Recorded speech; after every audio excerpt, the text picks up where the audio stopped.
Hi, thank you so much for this opportunity, and I feel very grateful. And I'm so sorry that I cannot be here in person, and thank you for allowing me to video this. Giving up control. In my most trying time in life, I discovered that sometimes self-control means giving up control, and recognizing that everything happens for a reason. The only way I could keep a peace of mind, not break down, feel pity for myself, or lose self-control was by letting go of my desire to control my life. I learned this lesson in my most difficult and impressionable way.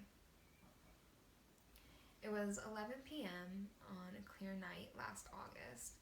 As I lay in the hospital bed, I could make out voices from the hall as my mother convened with the ER doctor. After what felt like forever, but may have only been minutes, she returned.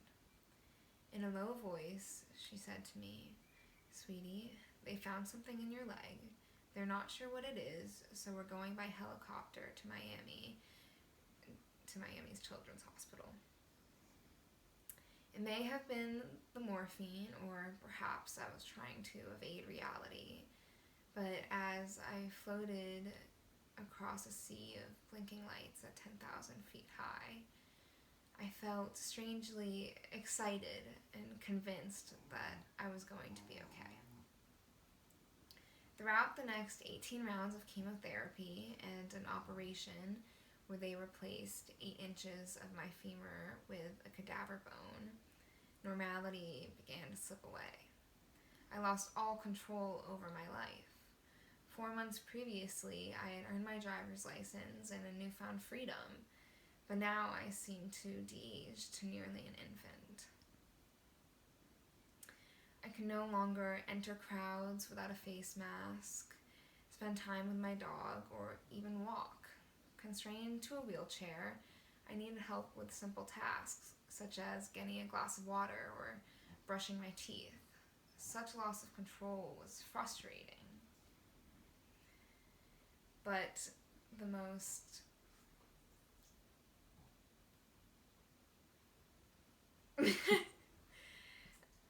But the toughest part was grappling with the prospect of my own death.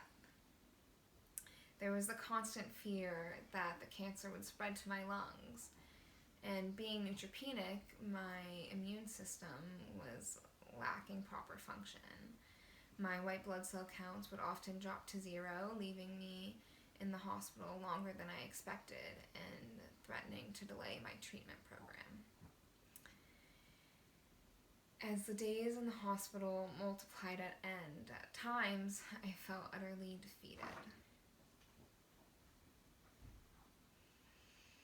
Still, I maintained my self-control by letting go of the illusion that I had control over my life and remembering that everything happens for a reason.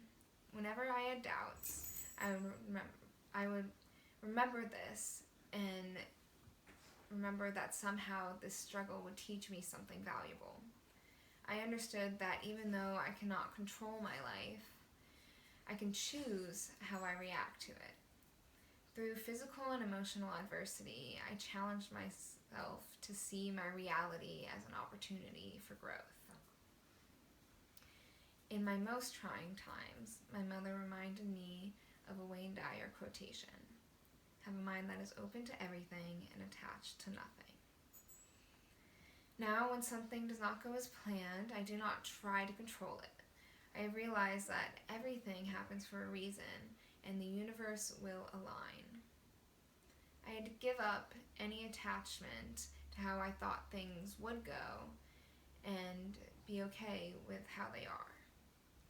Having cancer forced me to overlook trivialities in life and live each day to the fullest. In moments of pain, I remembered that this instance is one among millions in my life, and in moments of happiness, I am grateful and at peace.